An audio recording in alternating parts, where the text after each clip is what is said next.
कमरिया हिला के नमस्कार भाई लोग, स्वागत है आप लोग का। आप लोग देख रहे हैं राम सुजीत मिश्रा अयोध्या बातें चैनल पर। तो भोजपुरी के ट्रेंडिंग स्टार यानी कि पावर स्टार पवन सिंह का गाना आ चुका है कमरिया हिला की। बहुत ही गजब, बहुत ही ब्लास्ट गाना है आप लोग देखने के लिए। यानी कि आज वो गाना सुबह में रिलीज़ कर दिया गया है 6 बजे। तो चलो करते हैं वीडियो को स्टार्ट। वीडियो स्टार्ट करने मेरा एक छोटा सा रिक्वेस्ट है, अभी तक हमारे चैनल को सब्सक्राइब नहीं किया था, हमारे चैनल को सब्सक्राइब कर ले भोजपुर से हर तरह की जरूरी न्यूज़ देखने के लिए।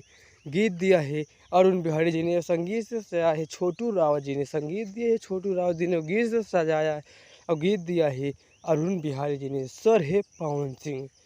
और ये 16 जुलाई के यानी कि आज सुबह में 6 बजे गाना रिलीज़ कर दिया यस आर की म्यूजिक पर से। बहुत ही गजब का, बहुत ही ब्लास्ट गाना है। तो जितने भी पवन सिंह के फ्रेंड्स हैं आप लोग इस वीडियो को सबको पहुंचा देते हो कि पता चल सके कि पवन सिंह का ये गाना है कमरिया हिला के बोलो सॉन्ग रिलीज हो गया। बहुत ही गजब का, बहुत ही बवाल मैटर है। अगर हमारा अपडेट अच्छा लगा तो हमारे चैनल को सब्सक्राइब और लाइक शेयर आप लोग जरूर करिए। तब तक के लिए नमस्कार, बाय बाय, जय हिंद।